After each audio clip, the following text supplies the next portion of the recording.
दोस्तों, आज की वीडियो में मैं एक प्रेरक कहानी लेकर आई हूँ, जिसका शीर्षक का नाम है कुछ भी बोलते समय ध्यान रखें। गुस्से में बोले गए शब्द दूसरों के दुख पहुँचाते हैं। गुस्से की वजह से हमारी सोचने समझने की शक्ति कमजोर हो जाती है। इसी वजह से काफी लोग गुस्से में ऐसे शब्द बोल देते हैं जिनके लिए बाद में पछतावा होता है। लेकिन मुंह से बोले गए शब्द वापस नहीं आते हैं, इसलिए बोलते समय बहुत सतर्क रहना चाहिए। ये बात हम एक लोक कथा से समझ सकते हैं। कथा के अनुसार पुराने समय में एक संत रोज अपने शिष्यों को और अन्य लोगों को उपदेश देते थे।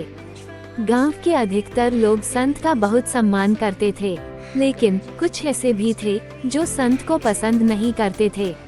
एक दिन संत से जलने वाला व्यक्ति उनके आश्रम में पहुंचा और सभी लोगों के सामने संत का अपमान करने लगा।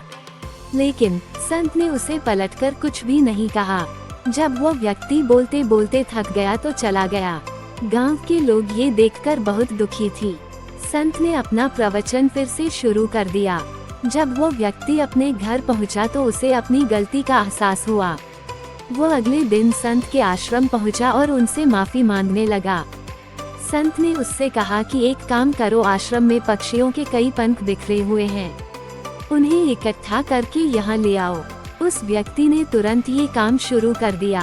कुछ देर बाद वह पंख लेकर आ गया। संत ने उससे कहा कि अब ये पंख अपने नगर के बीच में रखाओ। वो व्यक्ति संत की आज्ञा मानकर नगर के बीच में पहुंचा और सभी पंख रखकर संत के पास पहुंच गया। संत ने उससे फिर कहा कि अब एक और अंतिम काम कर दो, वे सारे पंख वापस लेकर आ जाओ।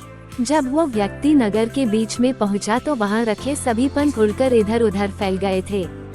सभी पंखों को इकट्ठा कर पाना उसके लिए बहुत मुश्किल था। वो खाली हाथ ही संत के पास पहुंचा और पूरी बात बता दी। संत ने उससे कहा कि भाई, ठीक इसी तरह जब हम गुस्से में होते हैं तो जो कुछ भी बोलते हैं वो दूसरों को दुख देता है। जब हमारा मन शांत होता है तब हमें गलती का एहसास होता है, लेकिन तब हम कुछ भी नहीं कर सकते हैं। जिस तरह सभी पंखों को इकट्ठा कर पाना संभव नहीं है, मुंह से निकले शब्द वापस नहीं लिए जा सकते हैं।